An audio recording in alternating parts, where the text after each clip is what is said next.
Now more than ever, it is imperative that you think for yourself because right now we are in a time period of manifestation where we don't even realize algorithms are manifesting for us. We don't even realize that we're not even thinking for ourselves. We are allowing algorithms and AI to do the thinking for us. I realized a lot of beliefs that people have, especially negative beliefs, don't even come from them. A lot of people develop these negative beliefs from things that they haven't even experienced. Now, I understand if you experience something and then that in return will allow you to develop a negative belief. But a lot of people are developing negative beliefs without even going through anything. Because what we all know about manifestation is an intense experience that creates an intense feeling, can allow stuff to manifest a lot quicker in your life. But what we are always unaware of is how when we see other people go through things that we've never experienced, that also can create an intense belief behind an intense feeling. And that in return can help us manifest stuff into our life that we haven't even experienced, just witnessed from afar. Recently, I've been making videos talking about subconscious beliefs and subconscious thoughts and the day-to-day stuff that people don't realize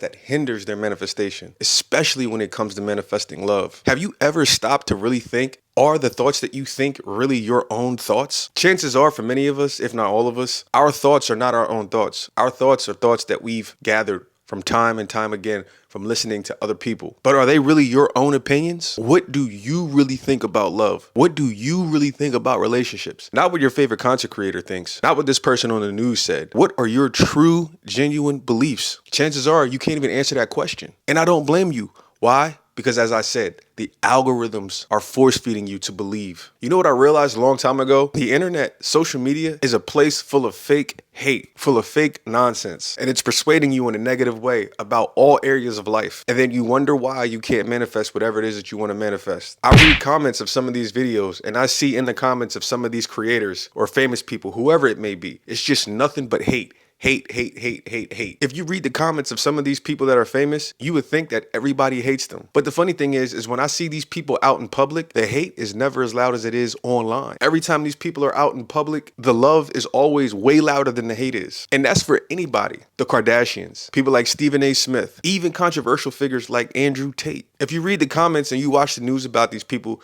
you would think that the world absolutely hates these people. But in fact, when you log offline, the line of your mind, the line of social media, you will see in public pretty much all of these people, no matter how controversial they are, the love is always way more than the hate is, whether you like them or not. This is me being objective because some of these people I might not like, but I can still just look at what the data is really saying to me and what my eyes are actually telling me. And that is social media, the algorithms, is causing you to think a certain way, causing you to believe a certain thing if you're not aware of it. I see clips of all of these people I just named out in public and it's always love. But again, when you read the comments online, it's negative comment after negative comment after negative comment, which lets me know social media is not a real place, which lets me know a lot of the hate is fabricated, which lets me know I think it's designed intentionally that way to get people to think and to push narratives. And this is why now more than ever, you have to guard your mind because social media will do the thinking for you, especially in relationships, especially in money, especially in lifestyle. You know what's making me make this video is I was having a conversation with a much older woman, a much older black woman. They were talking about to me, why is it that black men are always with white women now? And I had to stop them. And I said, you know what? On the surface, it might seem like that's true. Again, on the algorithm of life, on the algorithm of social media, on the algorithm of media period, on the news, it might seem like that's true. I said, but underneath the surface, that absolutely is not true. When the media and when the algorithm pumps you that perception, that's what you will believe. Every time I turn around, it looks like a black man's with a white woman. Why are all these athletes with white women? That's what you will believe. Every time I turn around, it looks like a black man's with a white woman. Again, this is a specific person conversation because a lot of these things, a lot of you don't realize these beliefs, these conversations you're having with people, the stuff that you're watching, the algorithm is feeding you to make you believe, oh man, I don't have a chance if I want a black man. Oh, if I want this type of person, I don't have a chance, no matter what the color is. Why? Because the algorithm is making you think a certain way. It's not your own thoughts. So again, going back to this older black woman, I had to stop her and I said, that's the perception. Black men are always with white women. The perception is black athletes are always with white women. But that's not the reality. When you look up the statistics show you that overwhelmingly anywhere from like 78% to like 88% of black men are married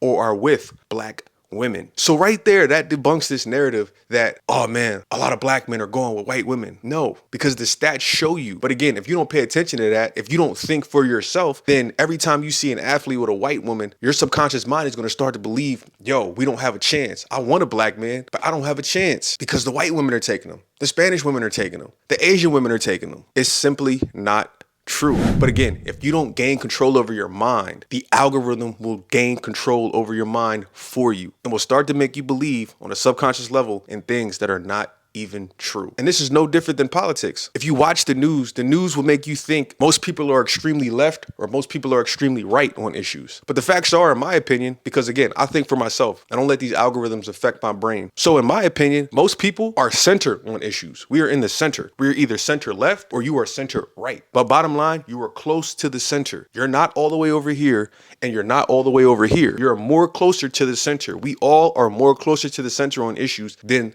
the media will make you believe, or social media will make you believe. If you watch social media, your algorithm, if you like a video, if you watch a video, you comment on a video, it's going to start feeding you more and more and more of that. And it's going to start to make you think things are worse than they actually are. And that's its job, to feed you more of that. But when you get offline and you actually talk to people in real life, you will realize, wait a second, most people aren't extremely left on issues. Wait a second, most people aren't extremely right or extremely conservative on issues. Most people are closer to the center. We agree on more things than we realize, but the news makes you feel like, yo, we're divided as fuck. Again, guard your mind. Think for yourself. Don't let the algorithm do the thinking for you. Going back to relationships, this is a huge part of the dichotomy with relationships, is the algorithm is thinking for you. Again, and you're seeing videos and you're becoming afraid of things that haven't even happened to you, but because you saw it with someone else, now you are living in fear and saying, oh, I will never do that. The internet is telling so many people, just cut them off. Oh, if they do X, Y, and Z, just cut them off. And you know what the funny thing is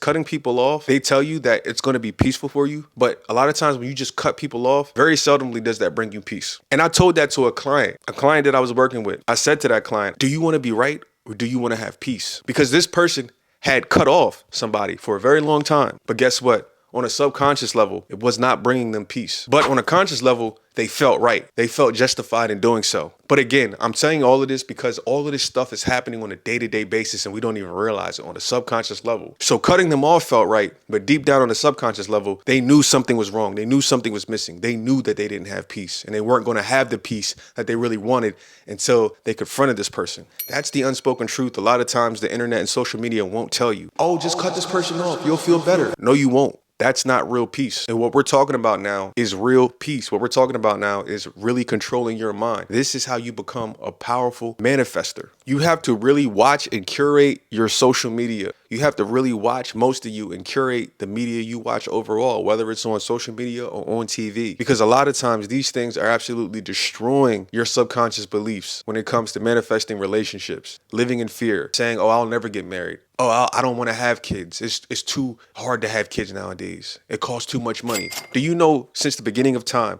there was never a right time to have kids? Since the beginning of time, people always had kids no matter how much money they had. We think it's different because of the time period we're living in now. But I can assure you, people were probably saying the same thing back 50, 60, 70 years ago. Oh, it was much easier to have kids in the 1800s. Why would I have a kid now in the 1950s? Every generation says the same shit. It's just every generation didn't have social media. If you look in areas where there's a lot of poor people, they're still having kids. So that lets you know it's never been about the money. But again, what's making us fearful to have kids? The algorithm. What's making us afraid to get married? The algorithm. These aren't your real thoughts. This isn't how it was really supposed to be. So if you want to manifest a specific person, I'm telling you right now, control the algorithm of your own mind. Learn to think for yourself. Otherwise, the internet, social media is going to do it for you. And you're going to end up like these people that you see that make it to their 40s and 50s and they're still single and they're still lonely, all because they waited, all because they were lied and they said, oh, I have time. Oh, I'm going to find somebody like this. Oh, I'm going to find somebody like that. Oh, I can do it all. And why did they think that? Because they believed their algorithms.